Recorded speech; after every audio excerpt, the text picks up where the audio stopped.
Mark 7. That which defiles. The Pharisees and some of the teachers of the law who had come from Jerusalem gathered around Jesus, and saw some of his disciples eating food with hands that were defiled, that is, unwashed. The Pharisees and all the Jews do not eat unless they give their hands a ceremonial washing, holding to the tradition of the elders. When they come from a marketplace, they do not eat unless they wash, and they observe many other traditions, such as the washing of cups, pitchers, and kettles.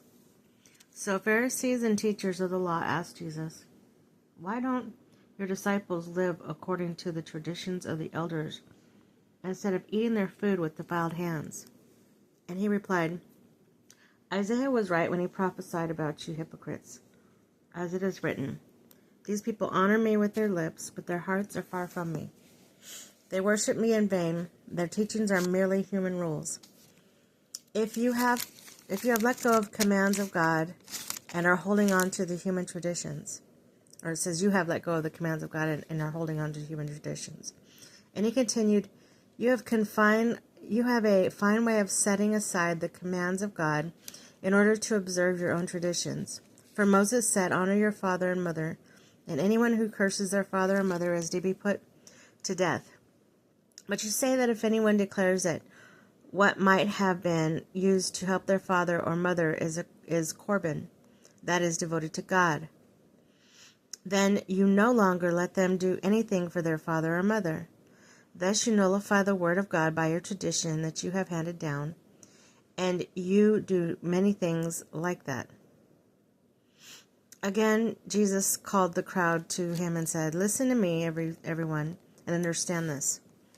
Nothing outside a person can defile them by what is going into them. Rather, it is what comes out of a person that defiles them. After he had left the crowd and entered the house, his disciples asked him about this parable. Are you so dull? He asked. Don't you see that nothing that enters a person from the outside can defile them?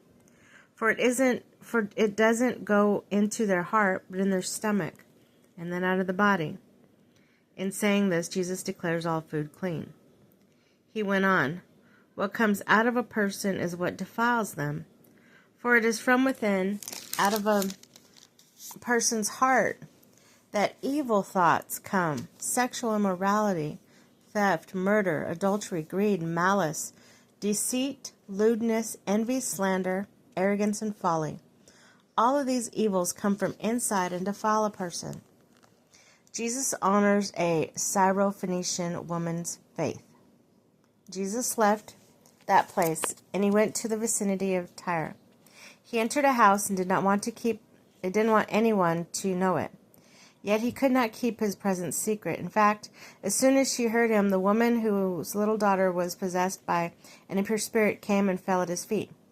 The woman was a Greek born in Syrian Phoenicia. She begged Jesus to drive the demon out of her daughter. First, let the children eat all they want, he told her, for it is not right to take the children's bread and toss it to the dogs.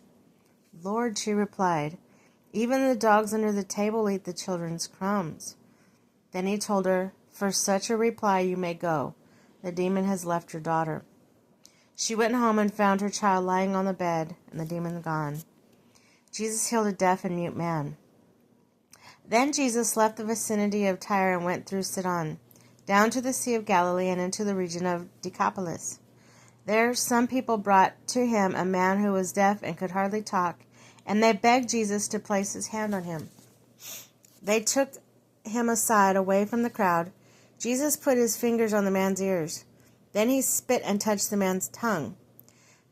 He looked up to heaven with a deep sigh and said to him, Epaphatha,